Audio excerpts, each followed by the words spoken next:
प्रिय छात्र छात्राओं, कल बीएससी पार्ट थर्ड ईयर के तृतीय प्रश्न पत्र के तीसरी यूनिट में मैंने आपको एच प्राचालों के उपयोग से ट्रांजिस्टर प्रवर्धक का विश्लेषण समझाना शुरू कराया था। इसका मूल परिपथ ये था, उसको हमने एच प्राचालों के पदों में लिखा था। एच आई निवेशी प्रतिबाधा, एच आर V2 अंतरण वोल्टता स्रोत है, HF I1 धारा स्रोत है, HO प्रवेश्यता, ZL लोड प्रतिरोध है। इसमें मैंने आपको ये बताया था कि अगर आप स्रोत यानी संकेत वोल्टता और जिसको कि ZL के सिरों पर प्राप्त करते इनको नहीं लगाते हैं तो जो भी राशियाँ होंगी वो सारी की सारी केवल ट्रांजिस्टर के लिए परिभाषित होंगी। लेकिन स्रोत यानी संकेत वोल्टता लगाते ही धारा लाभ और वोल्टता लाभ में सैद्धांतिक परिवर्तन आएंगे। कल मैंने आपको इन सैद्धांतिक मानों का जिक्र किया था, धारा लाभ निकाला था, उसके बाद में निवेशी प्रतिबाधा निकाली थी, वोल्टता लाभ और प्रवर्धन अथवा वोल्टता प्रवर्धन मैंने आपको बता दिया था।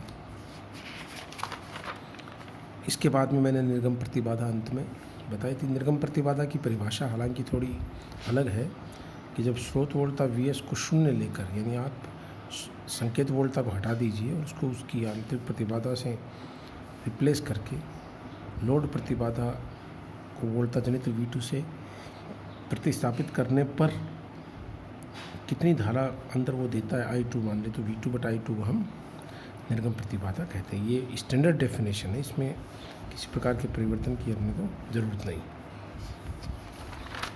आज मैं आपको शक्ति लाभ, उसके कंटिन्यूएशन में पावर गेन और समग्र धारा लाभ, जो महत्वपूर्ण दो राशियाँ आएंगी, समग्र धारा लाभ और समग्र वोल्टता लाभ, इनके बारे में पहले बताता हूँ।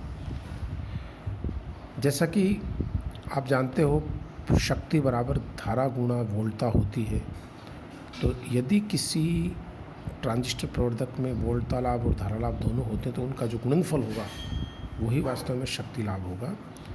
तो किसी भी ट्रांजिस्टर प्रवर्धक परिपथ के लिए निर्गत प्रत्यावर्ती शक्ति, ये ध्यान देने वाली बात है, निर्गत प्रत्यावर्ती शक्ति। इसका मतलब क्या है? इसका मतलब ये है कि दिष्ट वोल्टताएं केवल ट्रांजिस्टर को बायस देती है,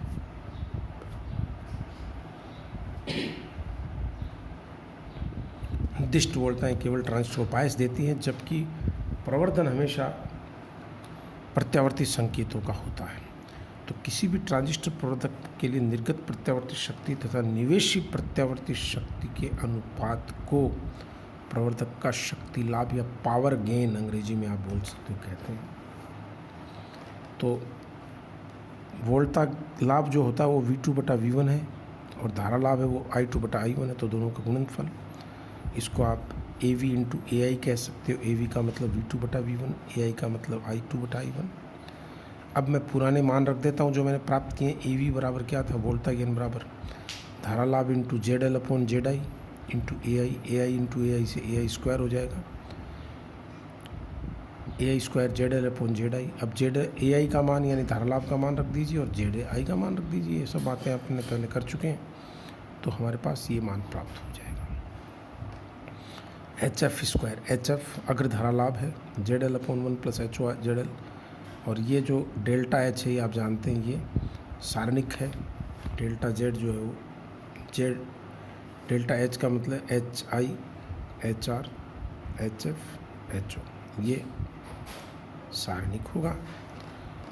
और मैंने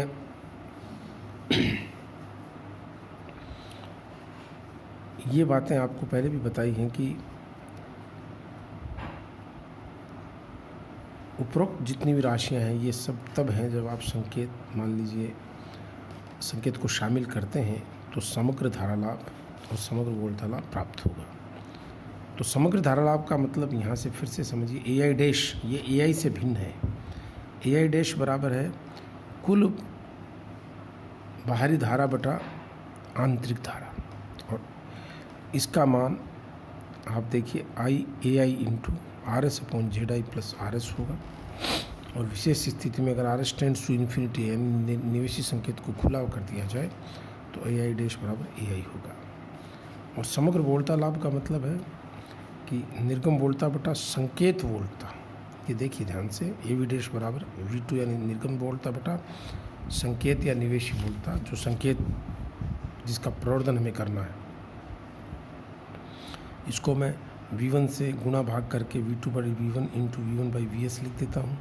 ये राशि EV आ जाएगी, ये V1 बटा VS होगा। तो निवेशी परिपथ में VS बराबर, आप किरचॉफ का नियम लगा सकते हो, जो चित्र है अपना यह VS, तो ये मैंने यहाँ लिख दिया। देखो VS बराबर I1 RS plus HI into plus HR V2 या, और I1 बराबर VY बाई ZI, ये मान यहाँ पुट करके आप V1 बटा VS का मान यहाँ पुट कर दीजिए। तो ये ZI upon RS plus ZI यहाँ आ जाएगा। तो ये बन जाएगा AV, जो ओरिजिनल वोल्टता लाभ था जो हमने पहले कैलकुलेट किया है, इंटू ये क्वांटिटी आ जाएगी। तो AV डैश बराबर आ जाएगा AV समग्र वोल्टता लाभ बराबर ट्रांजिस्टर का वोल्टता लाभ इंटू निवेशी प्रतिबाधा ट्रांजिस्टर की बटा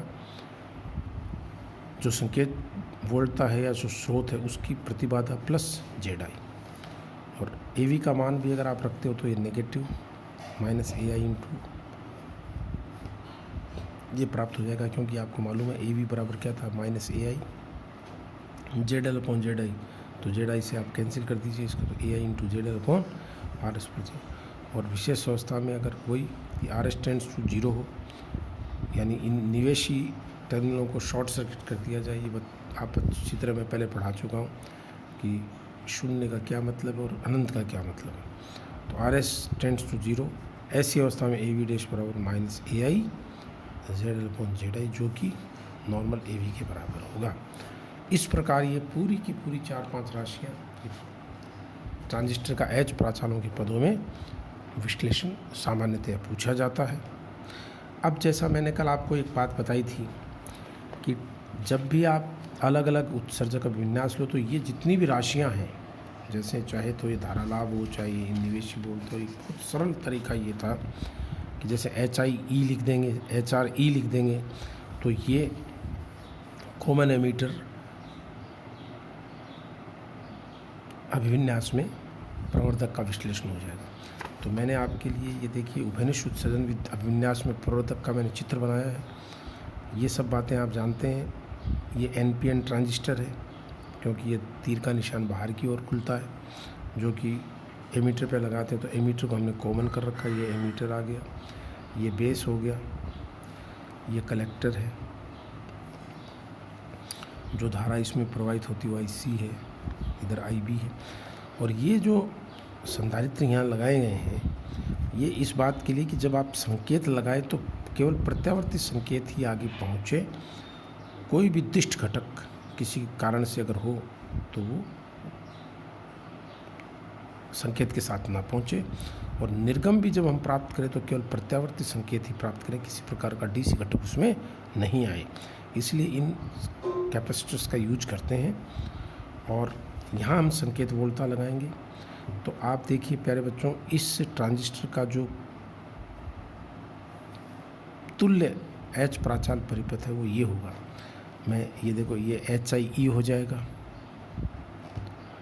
अब आप ये देखिए कि ये वही परिपथ है जो मैंने पहले खींचा। मैं क्या काम करूँगा इसमें, मैंने देखो HIE लिख देना है, HRE लिख देना है, HFE I1 अंदर। अभी हमें मालूम चल जाएगा आगे कि I1 का मतलब यहाँ IB से है, क्योंकि निवेशी धारा IB होती है। और ये HOE हो जाएगा, ये RL रहेगा या ZL, जो आपकी मर्जी है, ZL RL में से कुछ भी। और यहाँ पे VO प्राप्त हो जाएगा। ये हमारा तुल्य परिपथ हो जाएगा इसका। और इसका विश्लेषण में वो सब राशियाँ प्राप्त होगी, अभी मैं बताऊँगा आपको, एक एक राशि में लिख के दिखाऊँगा। तो केवल एक फ़र्क पड़ेगा, E हमें जोड़ देना। और कॉमन बेस में क्या करेंगे, ये काम हम कॉमन बेस में करेंगे। इसका मैं पहले सरलीकृत रूप बताऊंगा, उसके बाद इसका अंतराचालकता मॉडल आपको बताऊंगा, और उसके बाद हम कॉमन बेस पे आएंगे। तो लेकिन ये टेक्निक बदलेगी नहीं, टेक्निक वही रहेगी। IE की जगह IB हो जाएगा, FE की जगह FB हो जाएगा, RE की जगह RB हो जाएगा, और HOE की जगह HOB हो जाएगा। ये तरीका